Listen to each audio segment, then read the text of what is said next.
Deputy Chief Pat Gannon. I'm Commanding Officer of Operations South Bureau, and thank you very much for coming today on very short notice.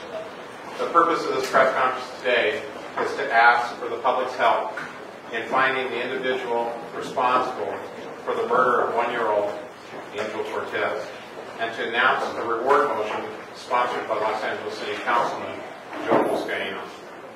Participating in this press conference today is Los Angeles City Councilman Joe Buscaino, Captain Phil Tigarides, the Commanding Officer of Southeast Community Police Station, where this murder occurred, Lieutenant Tom McMullen, the Commanding Officer of our Criminal Gang Homicide Division, Detective Jim Bennett, supervising the investigation, and Detectives Robert Boyce, Mario Aguilar, who are the lead investigators in this case.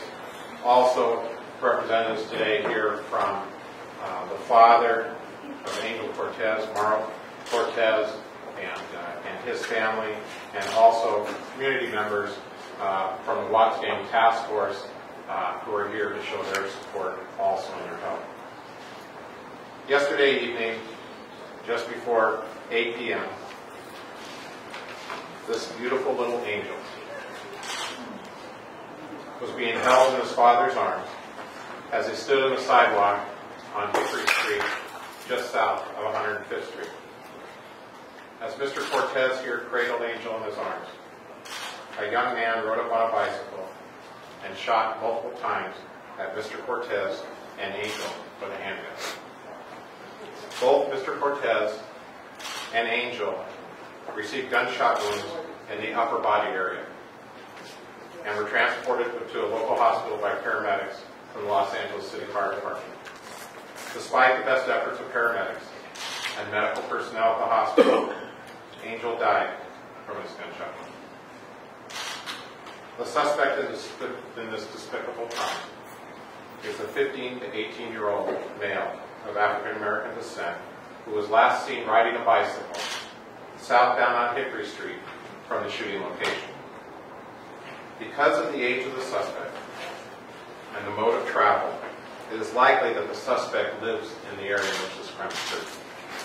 It is for that reason that we are pleading for the help of the community in finding the person responsible for this murder before he hurts or kills someone else. In South Los Angeles, we are blessed to have great partnerships with a number of community groups and also law enforcement agencies, including federal law enforcement agencies. They assist us daily with the investigation and the deterrence of violent crimes. Our current task forces include agents from ATF and the FBI who are now involved in this investigation. These partnerships have assisted us in solving dozens of homicides, and we are always grateful for their continued help. The Watts community is a proud community that in the past has faced many challenges. With the community's help, this area has improved dramatically over the years. In spite of these improvements, violent crime still persists, as we have seen in this tragic death. Please help us. Help us find the killer and demonstrate as a community that these acts will not be tolerated. And let's do it for this little angel. Thank you. I'd like to introduce Councilman Joe Buscaino. Thank you, Chief Gannon. This morning, I was able to offer a reward and approved unanimously by my council colleagues, a $50,000 reward for information leading to the identification, apprehension, and conviction of the person or persons responsible for this vicious act of violence. Chief Gannon alluded to, we have ongoing partnerships with the community, including the Watts Gang Task Force, who I called a special meeting today at 12 o'clock to turn to the members of the Watts Gang Task Force and other community organizations here in Watts. I'd like to call forward Dr. Perry Crouch to speak on behalf of the Watts Gang Task Force.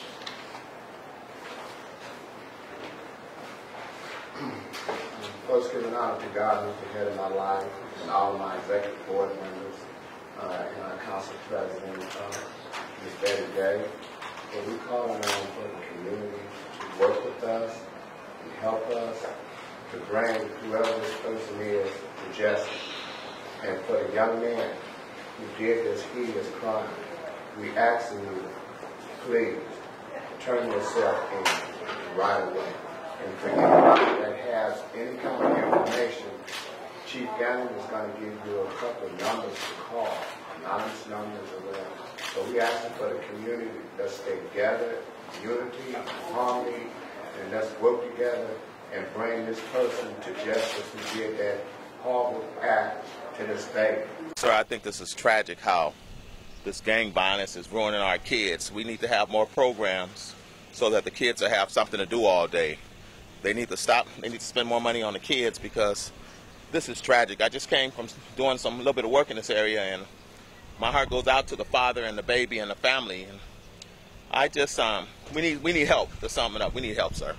Actually, what happened was that Honda came by yesterday with promotional shirts, and they gave the promotional shirts out. The promotional shirts happen to be purple, and dealing with the typical stereotypical people around here, there's Fudgetown like 2 blocks down, and this is Grape Street basically right here. And so what happened was, of course, if I get somebody to give me a brand new shirt, I'm going to throw it on right then and there too. You know what I mean? So the people threw it on right here, and these Hispanic people right here, they just fixed my mom's brakes not too long ago. So they have that little young teeny bopper next door come over and chill with them, and the uncle of the kid who passed away, rest in peace. His uncle plays black music, Mexican music, all in one mix. So it really has, there's no color lines here. And I just want to set the record straight that it's not a black versus Mexican thing. It was more of a Fudgetown versus Grape Street type of thing. And it got misconstrued. I mean, I know they got some Grape Street Mexicans, but at the same time, it's like, this is too close to home. I mean, you have blacks on blacks, you got Mexicans on Mexicans. I mean, really, I've never gangbanged myself, and I keep a low tolerance with people that do things like that, and I try not to feed into those type of things. And I've been living here for 5 years now, and with the 5 years that I've been living here, I done seen a gang of young guys go. I just happened to be walking up the street when a lot of this stuff occurred. I heard the gunshots ring out. I saw the bike turn the corner on 107, but I didn't know exactly what the guy was on the bike was all about. But when I got up a few steps, a few homes forward, I saw the woman holding the child in her hand.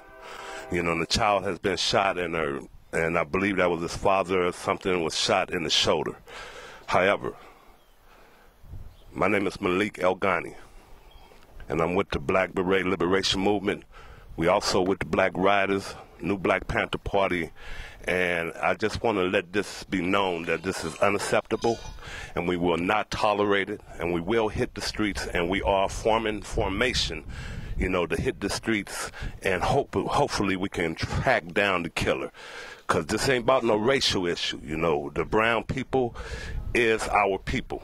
And we come from the same line, and we want harmony in this community, and we will not have this kind of violence, that's troubling our community. We need some help over here, man. We need something better to be done over here to make this community better than what it is. Just because it's Watts, it's just like any place else. We need help. We need something to do better. We need control of this. Maybe they need to start patrolling some of these areas. Let them be known to be over here instead of just the police all the time. The Black Panthers, that'll be something different. We don't have that. We see it every now and then, but we don't have it in the community. If they had it in the community, it'd probably make a change. You never know. I really think it's just plain crazy for a kid to get shot for no reason. And we got too many young kids dying now, and that didn't make sense.